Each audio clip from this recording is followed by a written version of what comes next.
too far to the north, and it kind of minimized them. Looked like the hill was bigger than the mountain. Wasn't all that impressive. This is a much better view. The best view would honestly be from the golf course behind that casino, but I don't know what kind of permission I would need. But this will work if I'm allowed to sit here. Now, this is weird. You might have seen my thumbnail. The thumbnail is a cross at the side of the road with the name Virgil. And I photographed it and put it there because it was just kind of a weird coincidence for me.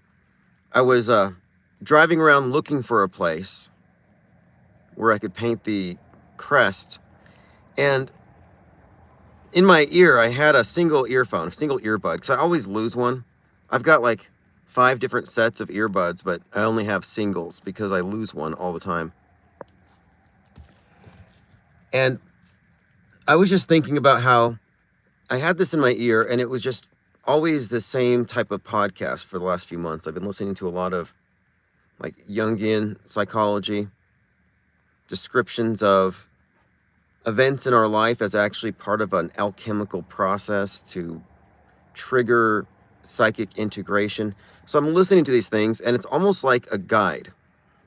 Like in my ear at all times, I'm listening to something that is actually describing a process that I'm, concurrently experiencing. And so as I was thinking about it, I was like, I got this really calm voice in my right ear, and it's describing perfectly the events of my last few lives. My last few months, the events of my life. And I'm just thinking, this is really similar to Virgil in Dante's Inferno. And I've been talking about Dante's Inferno because there's this, these stages. You go through the 9 circles of hell, then you go through purgatory, and then you ascend from there to paradise. So it's kind of go down, then you go up. And I was actually reading a book of short stories by Tim Powers called Down and Out in Purgatory after I had left a situation I would describe as, a trip through the 9 circles of hell. So I'm kind of like reading this book, thinking about this stuff, and I get stuck in traffic behind this big truck with paradise on the side. I'm like, oh, that's the whole divine comedy cycle. So it was in my head.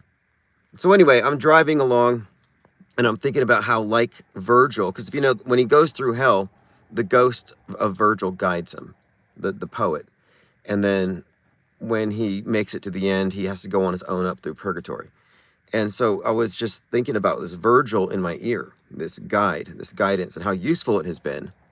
And as soon as I thought the name Virgil, I saw that cross on the side of the road with the name Virgil on it. So I pull over, and it turns out to be really the ideal spot for this painting I'm working on. I picked up a bunch of these horizontal canvases. This one was actually cottonwood I was working on, specifically to do landscapes. So anyway, it was just too random. And these things happen very frequently. But it was an association that I had made. And I just randomly stop, and I'm like, oh, look at that. Finally, a view I can make use of. Nothing in the way. And I'm just making sure it's legal to sit here. I think it is. I just don't want to have to deal with, Guess I'm fine. It's actually quite a nice view all around.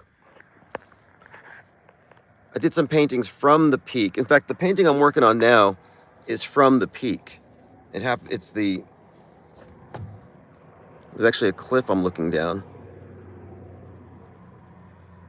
And this is far from done. I have to do the shadows of the tree and everything else. But so this is from that peak up there I'm looking at. So I'm trying to do sort of a reciprocal view from down here.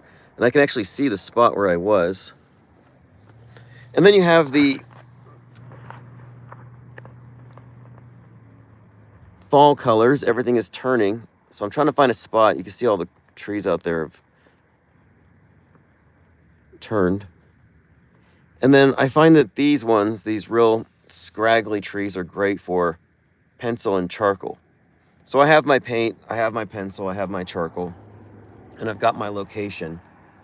And so I'm going to loiter here for a little while and finish one of these ones. I'll probably work on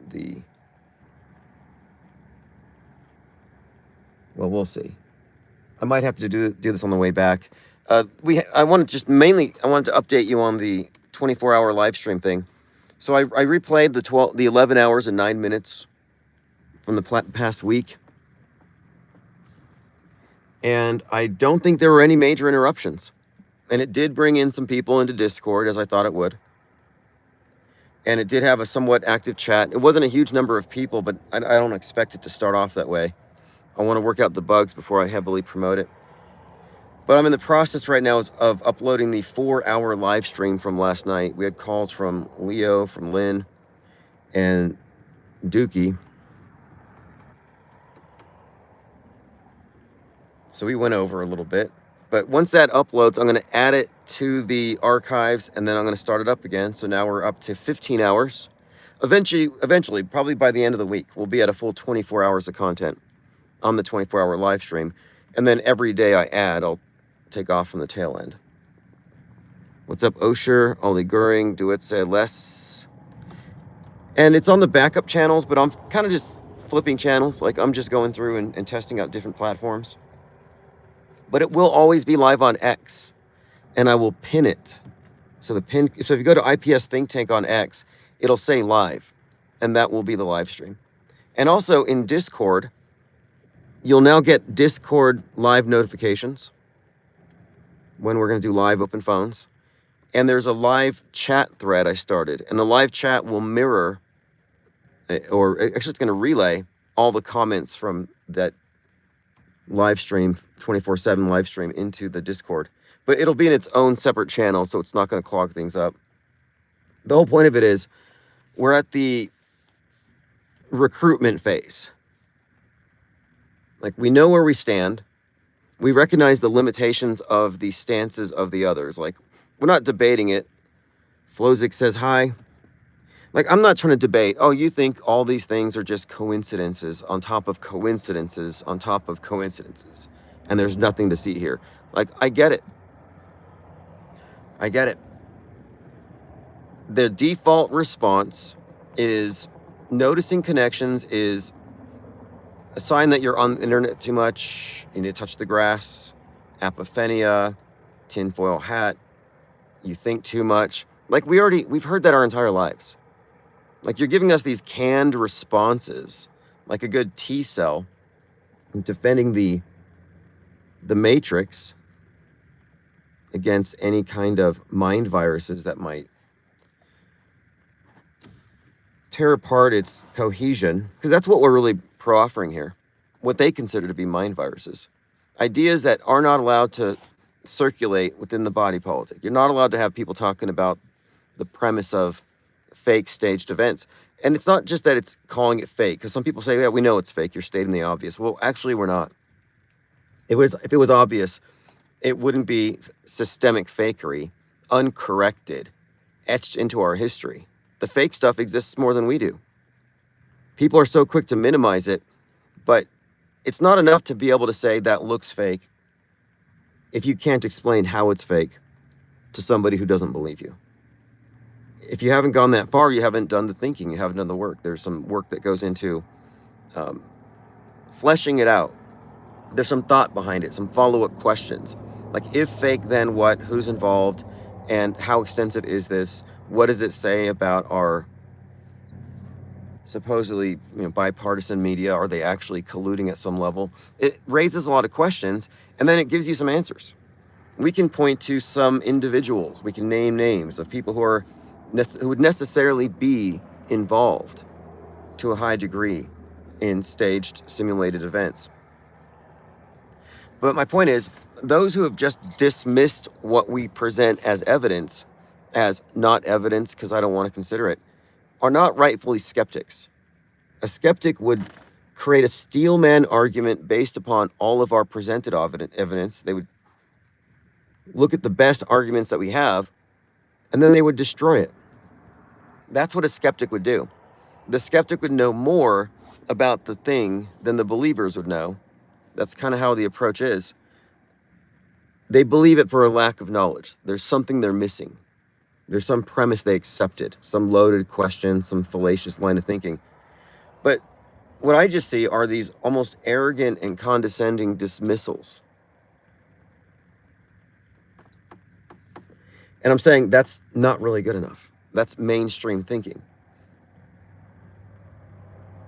But what we have presented is coherent, cohesive, it's testable, has predictability built into it. And we have been vindicated time and again since we've been approaching things in this very methodical way, really since 2022. I mean, much longer, but I think we had a grasp on the mechanics of it since 2022, when the term concurrent programming was coined. So what we have built upon is this, what I call parallel media, which is an entirely different perspective on media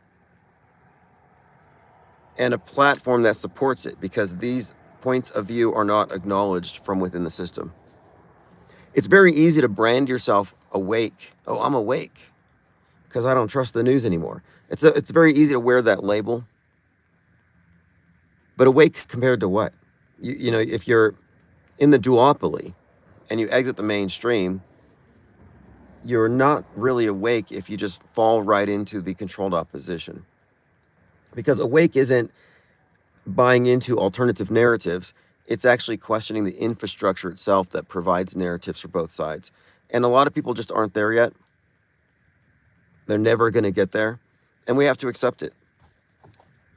So when I hear these people dismissing things, I'm like, well, that's because your perspective is actually blinkered. In your perspective, you don't consider long-term fakery, special effects, what we term history bending, news bending, and the interrelationship between staged psychological operations, propaganda events, the relationship between these and mainstream entertainment, including video games and even sports, books, comics, anything you can imagine that's a propaganda vector that must necessarily reach the multitudes. You can write a blog or create a song or make a movie independently that might be prescient, but that doesn't count. You're not part of the system. For something to be considered relevant programming to an incoming psyop, it would have to have a platform big enough to reach the same people in the tens of millions who will be hit by the psyop itself. So we have very specific definitions and criteria for the claims that we make. And the best refutations have been refuted. I mean, the best response to what we're proffering here has been either A, man couldn't do this, it's too complicated, therefore, and they don't really have an answer. It's just kind of like the fog of Psywar encompasses their brains and they just end it there. Or it's just a coincidence, nothing to see here. But when they say it's nothing to see here, it's just a coincidence, their argument isn't assessing our evidence, but it's calling us, in a sense, crazy. It's like, oh, well, you got a tinfoil hat on, so we can just dismiss what you have said. Or you haven't spent enough time outside, and so you're in an echo chamber in a bubble, so we can just dismiss what you say. These are ad hominem fallacies. Like, you can call names and debunk their arguments. That's acceptable, in today's discourse. You can say, this person is a loon, and they're batshit insane. But their argument is A, B, and C, and they're wrong because of, and then you fill in the blanks. Here's why they're wrong. But if you say, this person's crazy, and you don't even acknowledge what they have posited, well, that's not actually an argument against their argument. That's an appeal to the ad hominem. It's just an attack. It's a misdirection, and it's lazy. Burning a straw man is lazy. Melting a steel man takes a little bit of rigor, a little bit of work, time. Like, it's very easy to say, I don't believe in the Mandela effect. But it's quite another thing to reverse engineer it and explain the cause of it. There's a lot of research that goes into it. And that's how we approach pretty much everything. There's not simplistic answers being thrown around here. We're not like, oh, that was fake because it looked fake. No, we're saying it's fake because of the following 15 plus hoax indicators. By the way, this Candace Owens thing is very desperate. It's a desperate attempt to keep the ball on, there's a conspiracy and somebody killed him. So it's a conspiracy, somebody killed him, or he was killed by Antifa. But they're trying to keep it in the duopoly. Mainstream, alternative, mainstream, alternative. But the phrase alternative is kind of misleading. You could say alternative mainstream. And I always pointed out, since I started this world stage model and diagramming it, that the alternative is a subset of the mainstream. So mainstream says he died, and their footage proves it. So the alternative is going to make that their starting point. There's no cohesive argument for him still being alive that would be, well, cohesive and compatible with the mainstream view. There's no way to compute that. Like, there are people who notice that the Trump thing in Butler is fake, but they're still stuck on, well, the fireman died. So now they see it as Trump did a trick in order to score political points, and he didn't care that somebody really died. There was this security guard, security. I think he did work for several clients that were politicians, and he talked about the protocols of how you handle a shooting attempt. And what you don't do is you don't pick up the target and wave him around so he can do a little PR shot. So by that alone, he said it's unlikely to be real. But then someone said, well, what about the fireman who died? And his response was, and this was this individual who was convinced that Trump's ear wound was fake. He said, well, they must have hired a sniper. They must have hired somebody disposable, and he wasn't supposed to hit anybody. So it was an accident. But then they killed him. So that, again, it's not coherent. Commenter says, Cheney was instrumental in the dissolution of the Soviet Union. The 9/11 wave function has collapsed. Yeah, 9/11 is just an old bad movie. If you're still mad about it, your priorities are still off. They get you distracted by the big events, and you don't notice all the small ones, the day-to-day things. It's very clever. This whole system is very well put together. Because it entraps the minds of the most intelligent people because it's such a blind spot.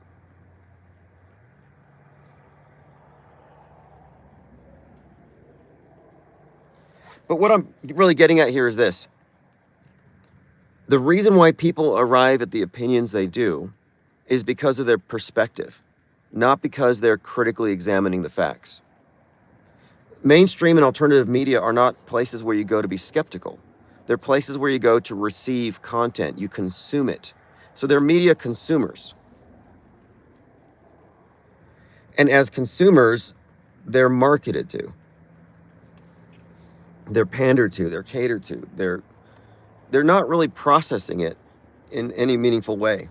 As far as like, I'm going to watch CNN tonight. Hopefully they're not going to lie to me. No, they're watching it to be entertained, to be informed. Although they don't recognize that their information that they're getting is misinformation by default. The world stage is built on misinformation. Even if the news told the truth all day long, they rest upon an edifice of fakery, going back many decades. Observable, provable fakery. But now, when we recognize that somebody has a point of view that they're standing on, you got to really hold them to it.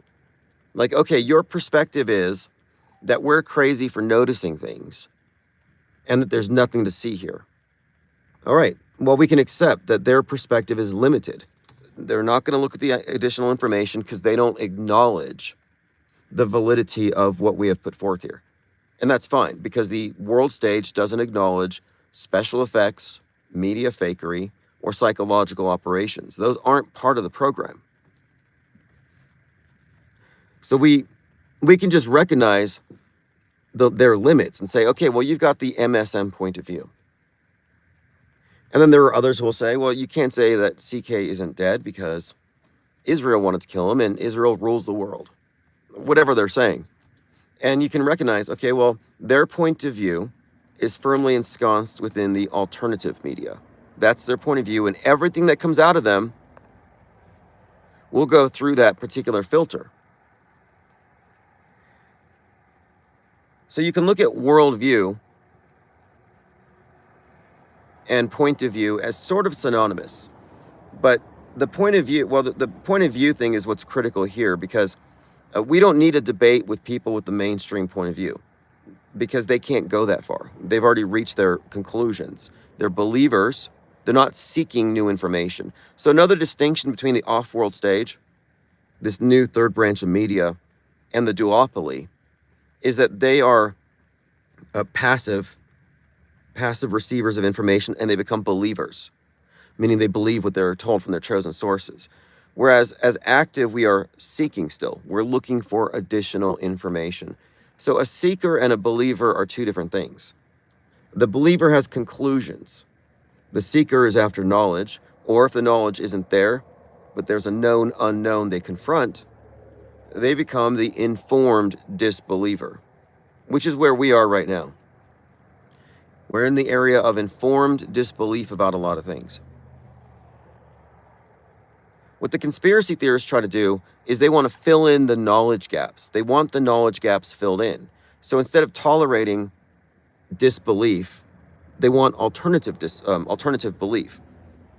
So instead of, he faked his death, we don't know the whole story, but he's part of this bigger operation, everybody around him is just part of the scam, we don't have all the answers. We're still in the process of analyzing media architecture and trying to discern these things. But the conspiracy theorists, by contrast, they know who did it. They know why. They have the motive because they saw it on Candace Owens. He was taken out for these reasons. Read these tweets. His ghost told Candace Owens TPUSA was going to betray him. So what they're doing is they're filling in the void with alternative facts, alternative to the mainstream. So my purpose in engaging with people that significantly disagree with what we're positing here is not to change their minds. And I'm certainly not defensive about my perspective. It's to demonstrate in a very public way the compartmentalization that we are indeed looking at a worldview created by a duopoly, that it's triangulation, that is, they're all basically getting their info from the same source in this bifurcated way, but it's a closed system we confront. So we're coming at this from an outsider perspective.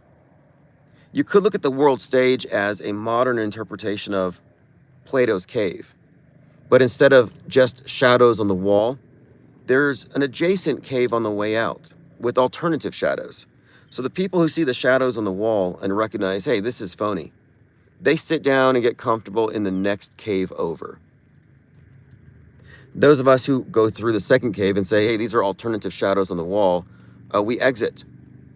We exit the cave. And then we come back and everyone thinks we're crazy. And they don't want to leave. And I refer to them, and I talked about this last night, as the Plato's cave dwellers. Plato's cave dwellers. So these cavemen and cavewomen are not open to new information. Anything that comes from outside the cave is not allowed. So it's all just coincidences. You should be trusting the projections on the wall. But the second thing I brought up last night was what I call, and this is crucial because it ties into the premise of history bending. It's what they do in Westworld when confronted with something from outside of their simulation. They say, that doesn't look like anything to me. So for example, they're in a Western and they see some modern clothing or some modern iPhone, something that's just out of place. And their response is programmed. That doesn't look like anything to me. I don't see anything. So they don't address the evidence because it would lead to something. Oh, if this iPhone is from this futuristic society and I'm in a Western, then there's something wrong here. Where did you come from? It opens up, maybe my whole little village here is fake. So by not confronting the evidence, they are unable to deconstruct their false model. So I call it Westworld syndrome. The people who will not confront long-term media manipulation, how systemic it is, and evidences for it, have Westworld syndrome. Because what traps people in Westworld is every day is the same. They repeat the same day again and again. They're caught in a cycle. They don't recognize the continuity day to day. We do. We're like, no, there's a similar, identical template from JFK to RFK to CK. There's templates with every one of these psyops and the type of psyop where it's like, okay, it's going to have relevant concurrent stuff in media. There's going to be a drill, like the plane fell. Right before that, they had a big drill with 150 casualty actors.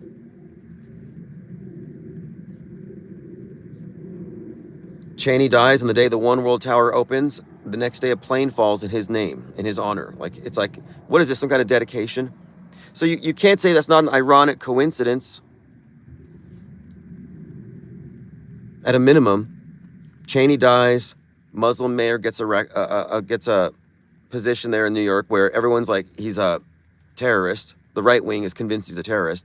So now you have Cheney dies, Muslim mayor jihadist takes over New York, and a plane falls into a building. And it happens to be UPS flight number 2976, which is the number of dead on 9/11. And I tweeted that. I noticed it right away, so I tweeted it. It got 500,000 impressions. So if you're going to say that I'm an outlier and I'm just too much into my pattern recognizing monkey brain, well, you got to say that to the 500,000 people that noticed what I pointed out, because I'm not the only one. Mainstream media consistently notices the, quote, eerie coincidences between Netflix and events that we know to be fake. Ironic coincidence between drills and events that follow right after. And again, that raises the question, if you just did a drill for something, why did the thing happen? You do a drill to prepare for it, to stop something, to prevent casualties. And whenever there's a drill, it's like, oh, we've been doing drills at the school so we can be prepared for a mass shooter. And then they all get mowed down. Well, it's because the drills aren't what you think. The drills are likely when they put assets in a place, close the movie set, create a lot of the content, and then they perform the event. But that's a perfect cover for doing the psyop, which is a recurring thing. Anime Demetrius says the right are dumb racists. Well, that's the woke right. So you got leftists, and then you got progressives.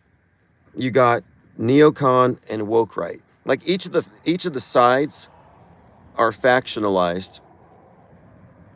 It's more pronounced on the right at the moment. And the left loves their fringe, so they're still a little more united. Like the left will call their Antifa BLM rioters peaceful protesters. The right does not like the Groypers. They do not like the woke right. They see Candace Owens as a problem. Look at the split between Candace Owens and TP USA. They live in two different worlds. But it's obviously because TP USA is settled on Tyler Robinson. Antifa did it. The leftists did it. Whereas the woke right is convinced that this was done by a deeper conspiracy involving Israel controlling mainstream Republicans. And so it was a combination of Donald Trump and Israel. Because Charlie Kirk was going to, stop donating or say something inconvenient. Again, these are recycled, old scripts, dusty old scripts, well-paved rabbit trails. There's nothing original about it. They're lies. But these are lies that are designed. These are designer lies, engineered lies. Candace Owens is a big liar. But it's not that she's making stuff up. She's a propagandist. It might be more fair to call her a propagandist. But everything she's saying is according to a script. But I'm really pleased about this event and recent ones because the presence of Erica Kirk on the world stage since September 10th has completely validated, vindicated everything we've been describing about the relationship between mainstream entertainment and psyops. That's a big secret. The relationship between mainstream entertainment and psychological operations. We're not supposed to know these exist. And there's a lot of people who really just who, for years, have been trying to dissuade me from talking about this. Like in a very obsessive way where it becomes very obvious. Like, no, you can't say that. You can't say the directors are contributing content that reinforce psyops that are part of the propaganda machine. Why is that such a stretch? You think propaganda is only on the news? It's like, no, the bread and circuses encompasses entertainment and the news, the politics, the celebrities. Oh, but it doesn't touch sports. It's all through academia. It's through religion. Yeah, the bread and circus programming, the theater of mind war, it's everywhere but sports. Some people are still stuck on that.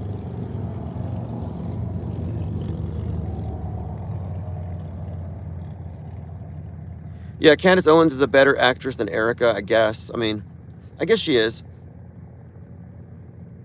But I don't think that Erica's a bad actress. I think she's playing the role of a wicked woman, a Jezebel witch. She's playing the role of a betrayer. That's the character in The Tempest. That's the character in Heads of State. That's the character in Snake Eyes. Like, she's playing a role. That's the strange allusions to Tyler and the shooting in that Emerson video. What you're supposed to get out of this gestalt of Erica Kirk as she's being presented is that she's part of the conspiracy, likely by Israel, to infiltrate TPUSA on behalf of the neocons and take him out and take over. So you're meant to read it as, like, the reason why you see her in leather hot pants hugging J.D. Vance saying, yeah, I miss Charlie Kirk, but J.D. Vance is great. But? You miss him, but? When you see that, and you see that exchange, and you see the chemistry between them, we all know that's bad optics. Everybody I know is commenting on it. But the bad optics are there intentionally because they want to create this perception so people walk away from it saying, she betrayed Charlie. And then the people who are on the neocon side will say, you guys are terrible for mocking the grief of a widow.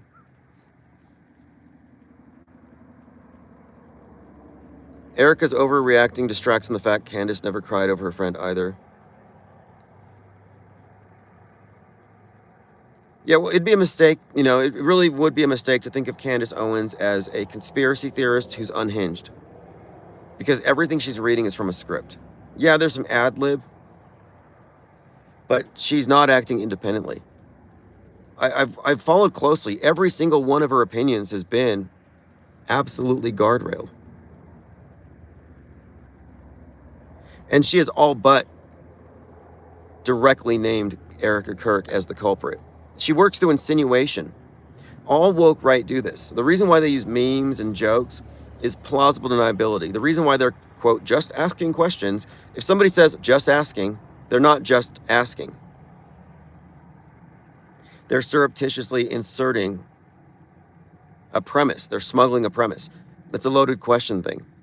If somebody says, I'm just asking, no, you're not just asking. You're actually asserting, disguising it as a question so you can run away, not hold accountability for the answer. You want the person hearing it to arrive at the answer on their own, and then they have to own it.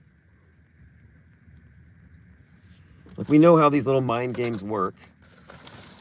They're played interpersonally, but Big Brother has employed all of them. One of the callers last night, it was Leo Pirate brought this up. We talked about how you will find that the interpersonal forms of manipulation that happen between couples and families and friends, these things are existing as well on the macrocosm. The emotional manipulation tactics work against the masses as well as against an individual. Same tactics. They scale it up.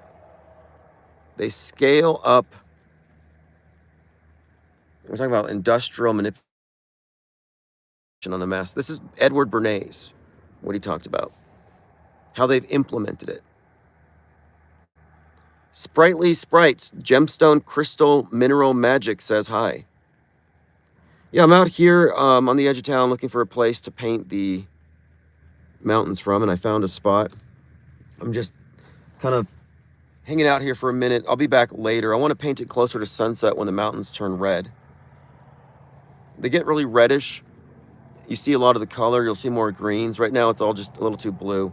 So I'm going to come out here in the evening. It's only about a half mile from the place by the river where I've been working on cottonwood trees.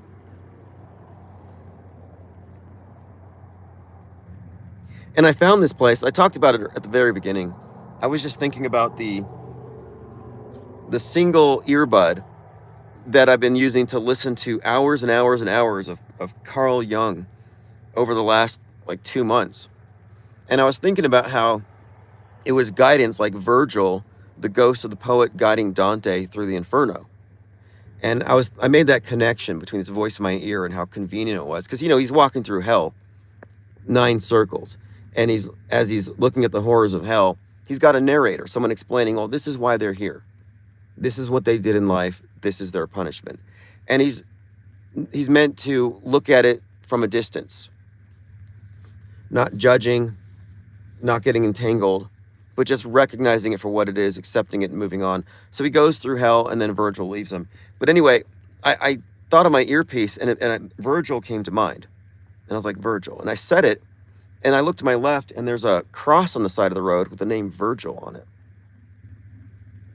So I pulled over and I had not seen this spot before, but I was looking for this spot yesterday. I was telling some relatives I came across. I was like, yeah, I'm trying to find an unobstructed view of the Sandias.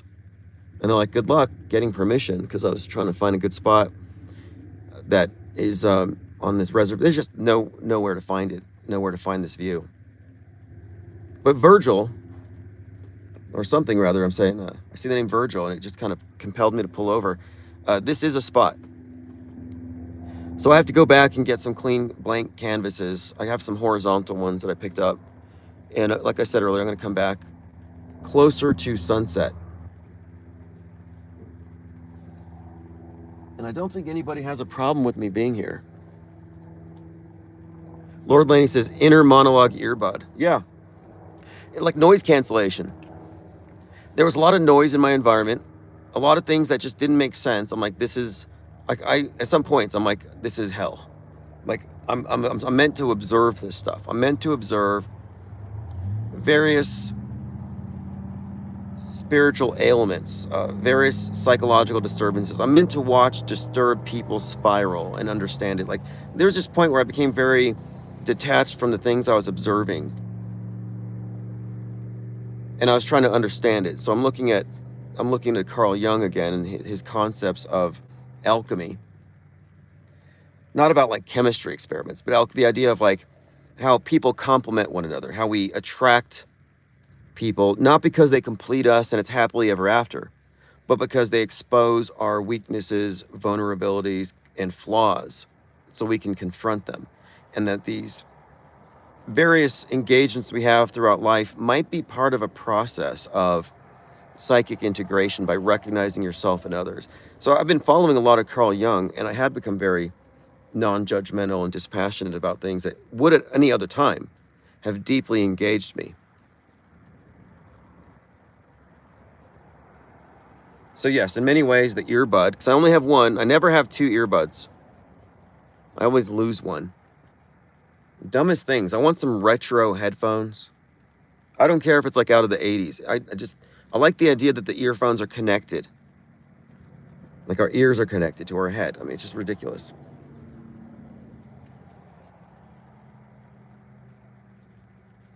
Sprightly Sprite says, come to Chimayo sometime, paint some Badlands. How far is that from Albuquerque? Because I was considering taking a trip to Taos, Santa Fe, Los Alamos, and there's a number of spots. They call them scenic views. Lesko says I ordered some wired headphones. Yeah, I saw these ones I liked. It's like a collar. I just can't wait till we get Neuralinked. then we won't even need headphones. It's just direct to brain. Like, I'm all for cyborg. Like, I know that Musk is likely a charlatan, and he's not taking us to Mars, and his self-driving cars probably are, I don't know, death traps. But if he offers life extension through digital immortality into a cyborg body or some kind of augmentation, I might take it. I wouldn't mind looking like RoboCop or the Terminator if I could live a few hundred extra years.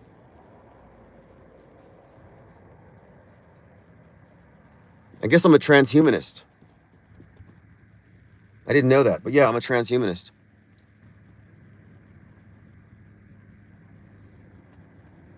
So it's an hour to Santa Fe, another 45. Okay. It's all doable in a day.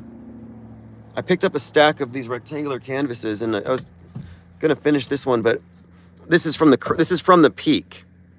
So at the top of the peak, you will find a cliff with this scraggly, wind-twisted tree.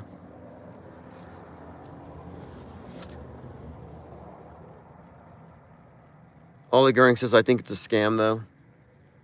Yeah, I thought about this too already. The chances are, you tell your family, hey, I'm going to digitally upload, so I'm still going to be here, but I'm going to be in a different form. I'm going to be in that hard drive. I'm going to upload myself. So you do it, and you come back. Nobody knows the difference. But is that you? Well, no, it's probably an AI digital twin created based off of everything you've ever put into the internet. So it might even be a better version of you, more convincing than you, better memory of memories that it never actually had. Quay says, I see Walter White in the distance. You know, Walter White stopped by the Breaking Bad store in Old Town recently, I heard. They should have kept his, well, I don't want to offer any spoilers. They got like 12-foot statues of Walter White and Jesse Pink at the convention center here. I started watching something. I just downloaded episode 1. I think it's called Pluribus. Somebody said I needed to watch it. Same director, I think, as Breaking Bad. If you haven't seen Breaking Bad, it's a documentary about Albuquerque. And if you ever come down to Albuquerque, there's this thing I've wanted to do, but you have to have at least, I think, 3 or 4 people in your party. It's a Breaking Bad tour where you ride around in a RV/meth lab, and you go to all the major locations where the series was filmed. I know most of them well enough, I could probably give the tour myself, but I like the idea of sitting back in the RV. They give you this candy that looks like meth that Walter White makes, but it's not actually drugs.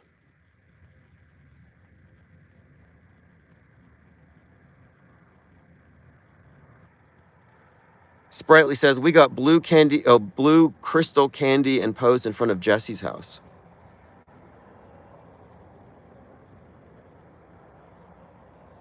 Well, I know it was a big deal here for a long time. When I did decedent transport, there'd be numerous exploding labs, and these things were really, I picked up one guy's hands were clean blown off. His ears were blown off. What a mess. And because of, this process is just so volatile. And they told me at the time that they were busting 30 of these labs a month. Something like that. Might have been more. But the thing about Walter White, it's not about glorifying a drug dealer. It's really not even about that at all. I think the whole point of Walter White is he was living as a version of himself that wasn't really him. He was living in a mold. And he just played by the rules. He was kind of a people pleaser, pushover. Nobody respected him. And he finds out that he's going to die. And instead of just caving in and dying, he reinvents himself. He shaves his head. He becomes this drug lord. But he does it so that he can get enough money to take care of his family into perpetuity and his kid and all this stuff. So his intentions were good. I mean, I'm not that way. If I was a science teacher, I would have produced some like science tutorials for YouTube and monetized them or something. But no, he went this other road. And it was a really interesting series, I think. It was this character arc that I think people really liked. But yeah, completely unethical and amoral.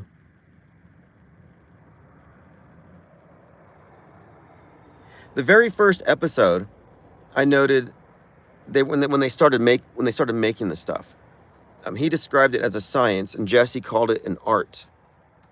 And I thought that's kind of interesting, an art and a science, because when you look at alchemy and the Rosicrucians, there's this expression of it's the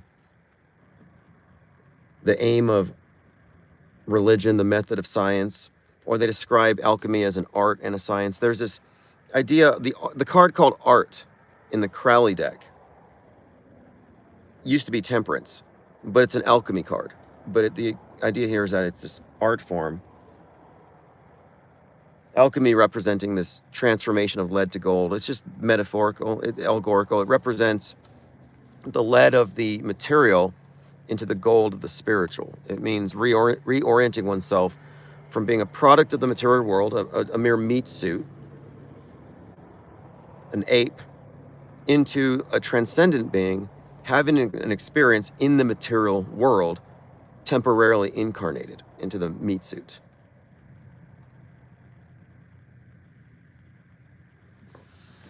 So many bikers. I don't know what it is, but I've seen hundreds of them over the last 2 days. There must be some kind of cross-country thing where they're going across America, I guess. Some long-distance thing. I've been seeing a non-stop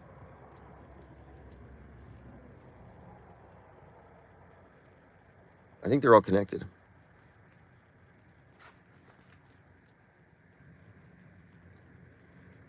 All right, so I just stopped spontaneously. I got the spot here. I'm going to come back later when I have better lighting and a blank canvas.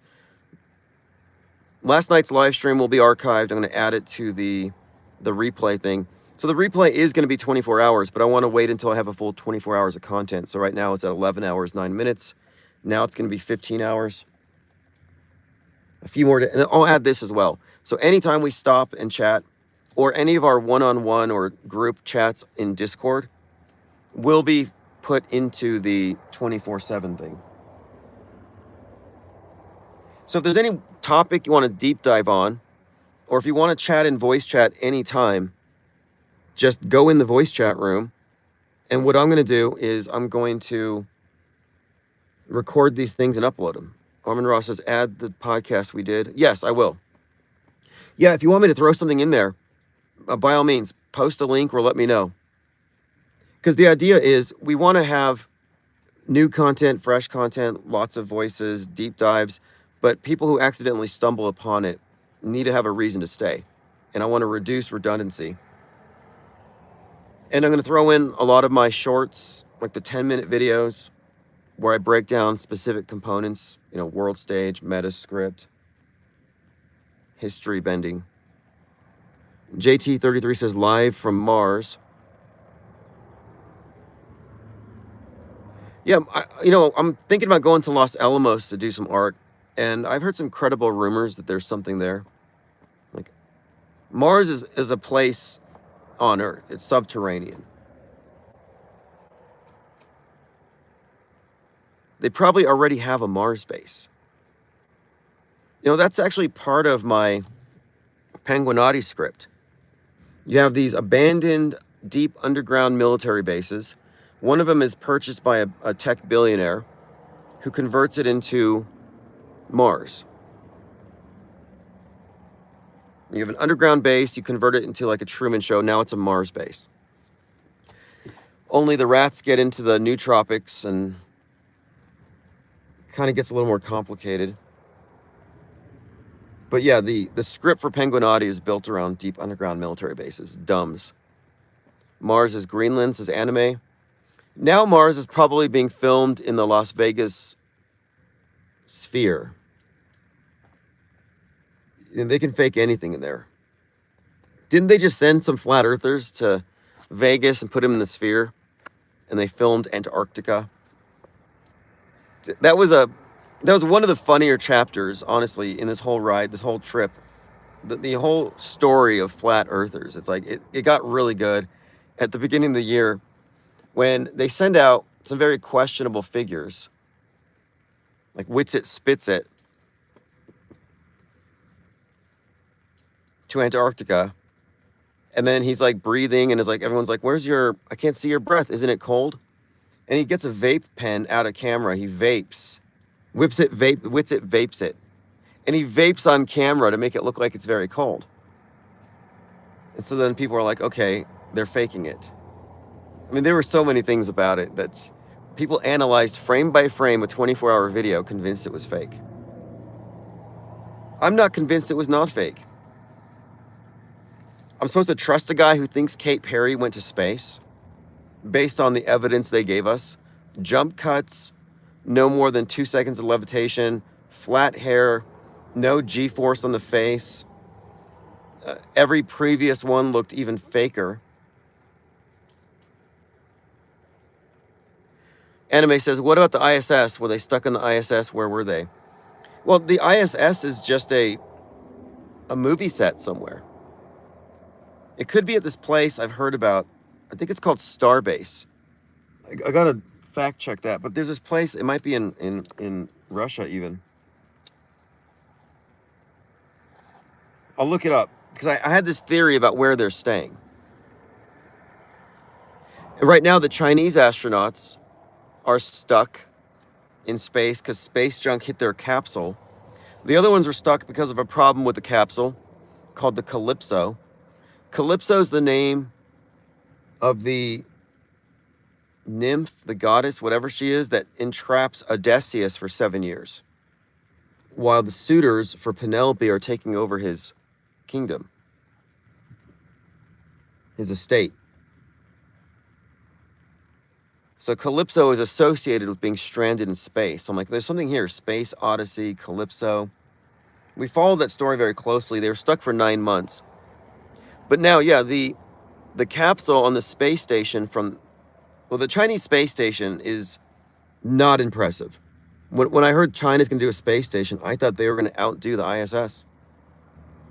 I mean, look what they do with their own infrastructure. It's very impressive what I see in China. But their space station is like the ISS ordered from Temu.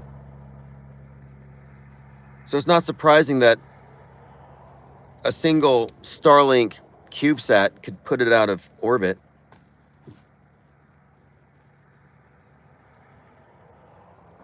Sprightly Sprite says, Witsit's best work was on logical fallacies before they got to him. I only listened to him because of that. But then I asked him about chemtrails, because I've determined, and you're welcome to try to prove me wrong on this, that in order to accept a belief in chemtrails, you have to be vulnerable to at least 4 or as many as 6 logical fallacies. We're talking about things like appeal to motive, loaded questions, faulty causality, and he promoted a belief in chemtrails. It's a fallacious belief. And I called him out on it. He ignored me. I'm like, please explain to me how you are very aware of all these logical fallacies, but you fall for a loaded question. You use an appeal to motive. You employ faulty causality. What's going on here? And what it comes down to is he's using more rhetoric than logic. And he's also got an agenda. He's not really being completely intellectually honest. Cupstar says, Nolan is making the Odysseus movie. Yeah, when I saw that, it made me think about Oppenheimer. It made me think about Fallout, because we got the Nolans, Oppenheimer, Fallout, Nuke. Well, what happens after Odysseus escapes Calypso? After his stranding, he gets away and he confronts the Cyclops, blinds the Cyclops, and then the Cyclops calls upon his father to take vengeance on Odysseus and his men. and his father is Poseidon. So they're hit with this major storm. Well, then Russia has this very well publicized submarine launched nuke called the Poseidon that they say could take out a coastal city. So I was thinking, well, maybe the Poseidon is what follows Calypso in this narrative, which appears to be borrowing from the Odyssey. So the Odyssey's in production. So I'm just looking at it, extrapolating from this model as far as what's been put out there as far as foreshadowing. And it wouldn't shock me if the next thing on the menu, and this would also correspond to Hulu's The Tempest, the storm, Poseidon, a storm god. It wouldn't shock me if Poseidon was to be launched. Anime Demetri says, it's weird how Candace Owens was involved in the Flat Earth PSYOP too. It was live streamed on her Rumble and it got taken down the next day. Yeah, I think her producer produced it or is connected to it. And I've listened to a lot of what she's had to say. And it feels like the controlled opposition agents are there to hijack any conversations in the realm of alt media and any alternative takes. And so if somebody has an original take or an original idea and they're popularizing it, they want to put these things in the mouth of somebody they control. And I've heard her say some things she clearly does not understand. When she talks about NASA being pagan, satanic, and Jack Parsons and Aleister Crowley, when she talks about these things, she cites real things, but then she word salads it with a bunch of other stuff that makes zero sense. Like the other day, she said that they, meaning Peter Thiel and Elon Musk and Sam Altman, sacrificed children to summon demons to power the AI.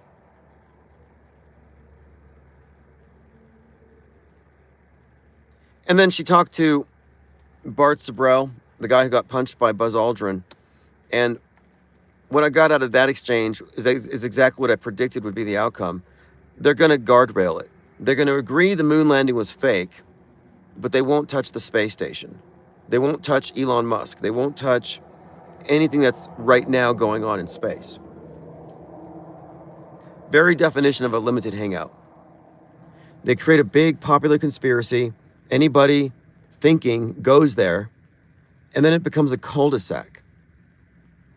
Talking about Apollo 11 in isolation as a cul-de-sac. Talking about 9/11 in isolation is an intellectual cul-de-sac. It's a dead end, in fact. Blaming any group for all the bad things in the world is a dead end. It's an intellectual dead end. No more thinking. You have all the answers. But it's also wrong because all of the things that you're scapegoating the bad guys for didn't actually happen. You know, you may not see it on camera here. The lighting is so good. Maybe I'll zoom in.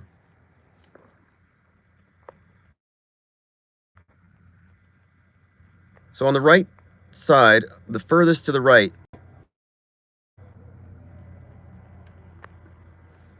before the dip, and before it slightly goes back up, you can see a structure on the mountain. That's 5,000 tons of steel.